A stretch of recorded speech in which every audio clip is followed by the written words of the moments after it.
So far this thing has been awesome. The install was not the best. And your pliers, son of a biscuit. If I can get that thing in there. These ones are obviously, the front is always gonna have a hook in it. So you'll see the opening there where the front of the seat touches. And we'll get the rest of these wrinkles out. They'll come out. We just gotta keep working this seat cover just a little bit. Hello guys, and welcome back to yet another video on the channel. Today I got something good for you. We're gonna finally swap out this old seat cover on the KTM 125 build and get a new one on it. Now the seat cover, as you can see, is not terribly worn out, but I'm gonna put a new one on it because we're doing everything new on this build. So for those of you that are not familiar with it, let me catch you up on what's happening here. Right here we've got the 125 basically ready for radiators and coolant, and then it will fire. The only thing we have left is to put our graphics and our plastics on, which I have that in. And should I give you guys a sneak peek? Maybe I will. Maybe I'll just do that right there. Okay, that's all you get. You're gonna have to wait till we put the graphics on. But update on this. Everything's ready to go. Probably maybe 2 or 3 videos left on this build, and this thing will be completely wrapped up. So I know you guys are excited to see the end result. Over here we've got my 450. Done a little bit of work to it lately. Just did our top end on it, of course, and then we put a new chain block on, new chain, new sprockets, all that stuff, and she is dialed. I've got 7.5 hours on it since the rebuild, and I couldn't be happier with how that bike is performing right now. In the future though, I do have a fork rebuild video coming for it and a shock linkage re-grease video, so stay tuned for that. And then I think that's about all for updates. But let's go ahead and get into the seat cover. Oh, and one more thing. I did want to tell you guys, I am kind of trying out, well, not trying out. My boy is going to run the new Tusk EMX T35 tire. I cannot compare this to a full-size tire, obviously, but I've been hesitant about getting those Tusk tires. And I don't think I should be because they seem like really quality tires. So this is the soft to intermediate tire. We're going to run it on the TTR 50. Obviously, you know, it's not going to have near the power behind it, but like look at my MX-33. That thing is, it's horrible. I need to really change it compared to this new Michelin Starcross 5. Yeah, there's some meat on that compared to the old one. So anyway, we may end up going with the Tusk on the front and the back just because, I mean, why not? It's cheap. They're like 55 bucks for a tire compared to like 120 for the MX-33. So anyway, we'll see how that turns out on the 50. Okay, so here we've got our old seat, and it's actually in dang good condition. The seat cover is amazing. When I bought the bike, the guy actually gave me 2 seats. He actually had a chop seat because it's a 125. His girlfriend would ride it, and he had cut out a huge chunk in the middle there. Anyways, I just ended up throwing it in the trash. But then he still had the stock seat, which is this one here. So it got taken off and not used a ton. But what we're going to do is put this Neutron seat cover on. This is basically your budget seat cover, but it's a great one. I had this on my old 01 YZ250 and loved it. It's super grippy. It's not ribbed, of course, but it's very grippy compared to your stock bike seat. Now what I'm running here on my 450 is Rocky Mountain's ribbed seat cover, and so far this thing has been awesome. The install was not the best, but I will say that it has lasted longer than I expected it to, and it shrunk up nice and tight on the seat. So I mean, as you can see, it looks factory for sure, and I like it. So, but we're not going with the rib. We're just going to go with a straight black one. It will flow good with the graphics kit, so that's my reasoning behind it. All right, couple tools that you're going to need to do this seat cover change out. You can use a manual stapler. So if you want to go pick one of these up, I'll put a link down below where you can get all of this stuff to do your seat cover. But if you want to pick one of these up for super cheap, they will work. Are they the best? No way are they the best. Now, the 450 seat actually was put on with a manual stapler like this one. Actually, I think it was this one. So, and it's lasted fine, but it is kind of a pain in the butt. Now, for about $35, $40, you can go get yourself a pneumatic stapler, and your life is just, you're going to love it.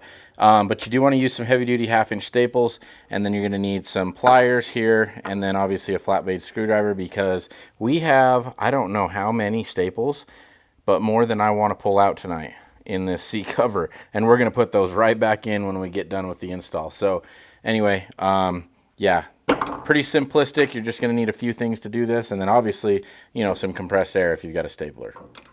Okay, I'm not going to sit here and bore you guys with pulling all these staples, but I am going to show you how I do it. Just stick your flat blade in there, pry it up, and then just leave it and move on to the next one. Then you're not switching back and forth between your screwdriver and your pliers. Son of a biscuit. If I can get that thing in there. These ones are actually really well. They're in there really good. So anyway, then you're not switching back and forth between them. And sometimes if you just, go behind the seat cover, it works way better because then you're already behind the staple. So, but yeah, just pop these out, and then when you get done with that, take your pliers and pull them out and be done in no time. Now I'm gonna time lapse this real quick and we'll burn through these staples.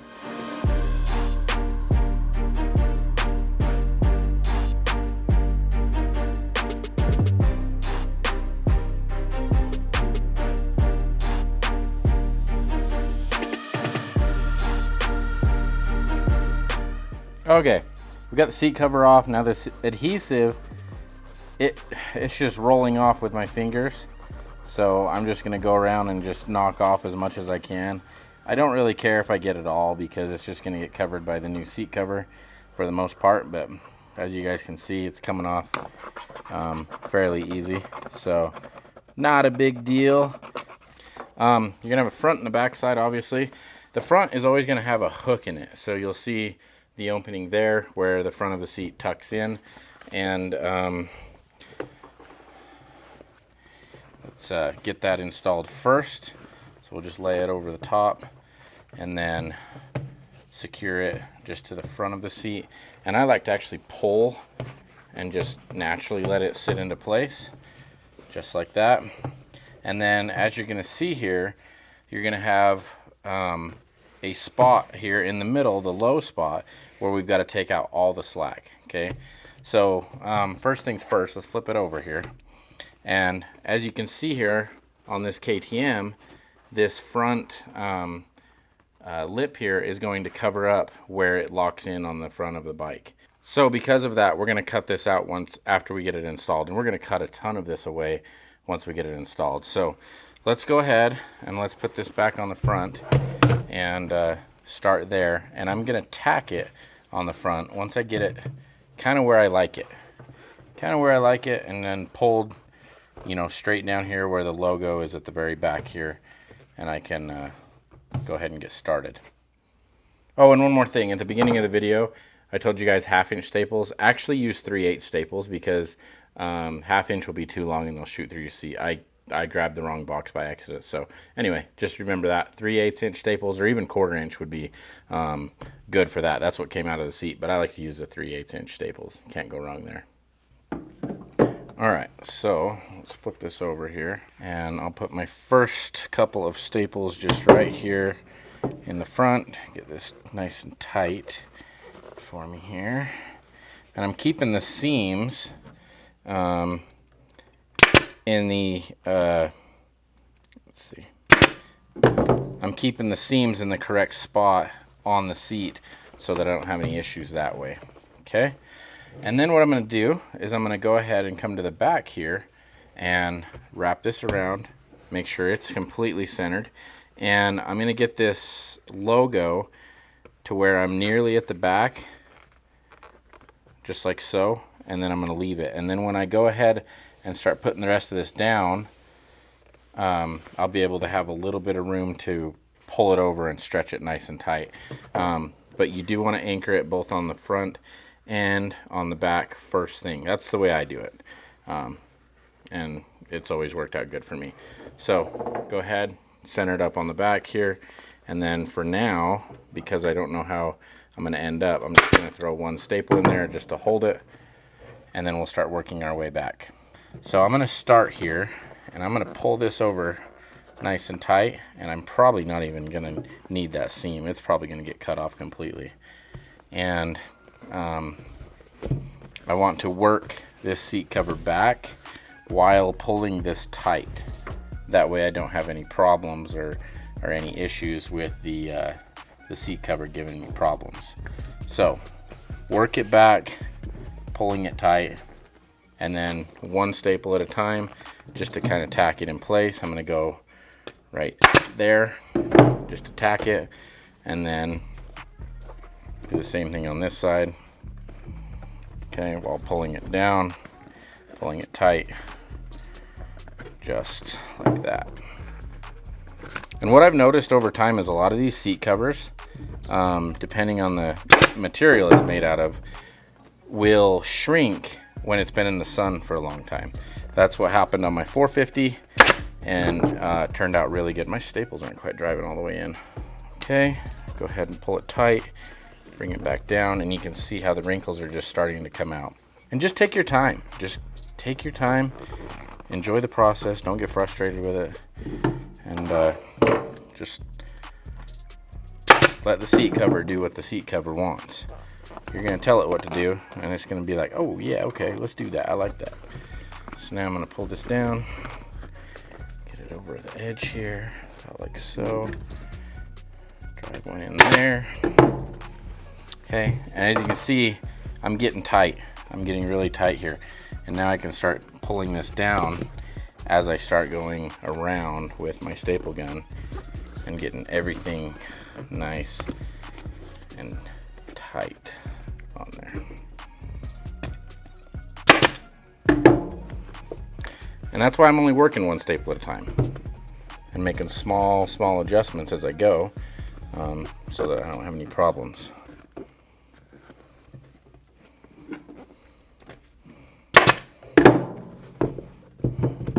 Okay, starting to look pretty good here.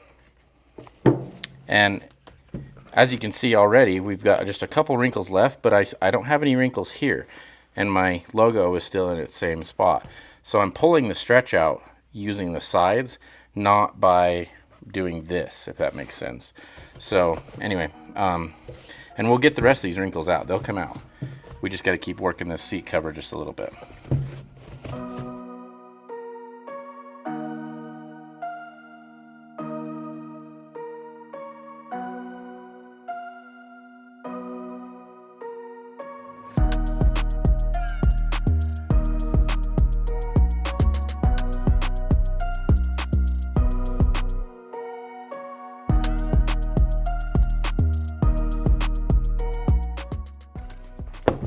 Oh yeah, she's looking good. Okay, now here at the end, this is where it kind of gets a little tricky. Let me move my camera down just slightly so we can look at this together here.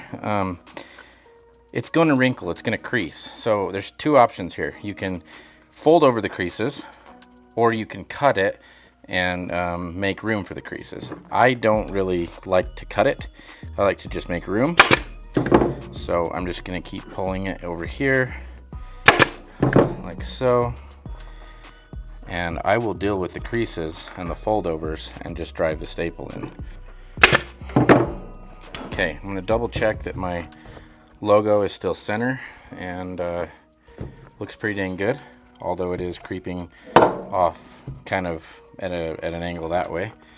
Not too bad, but just a little bit. So I'm going to make sure I pull it just a little bit slightly tighter over here on this edge, just about like so, before I finish driving all my staples in.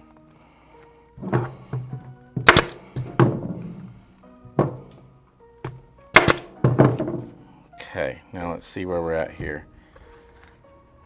Yep, that's looking pretty good. It is a little far back, but this seat cover is slightly long for this seat cover. I would like it to be about right here, but you know, beggars can't be choosers sometimes. I didn't make the seat cover, so.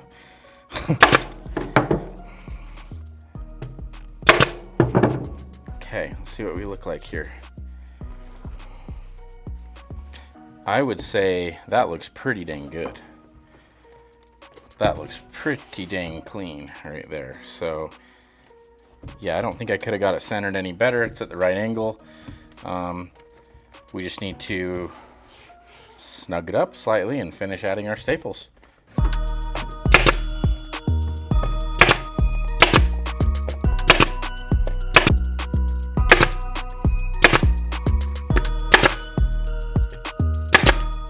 All right, guys, now that we're through the fun part of stapling it all together, we're gonna take our razor blade, and we're gonna go ahead and cut the excess off. And it's just a matter of tracing around and cutting the border as close as you can to the same all the way around the seat. Yeah, because you don't need this excess now. I told you there'd be a lot of trimming of the seat cover, but it's, you know, not like a trimming process. It's just a matter of going around the border of it when you're finished, and makes it nice and clean when you're all finished. Of course, you can't leave all this extra anyway, because your seat cover would never go back on, or your seat itself would never go back on. Let's just say that. So, and I'm not cutting right up to the staples. I'm giving myself about a 1/2 inch all the way around the staples, just because there's really no reason to, you know, cut yourself short here. Just give yourself enough room that it looks good and that it's functional.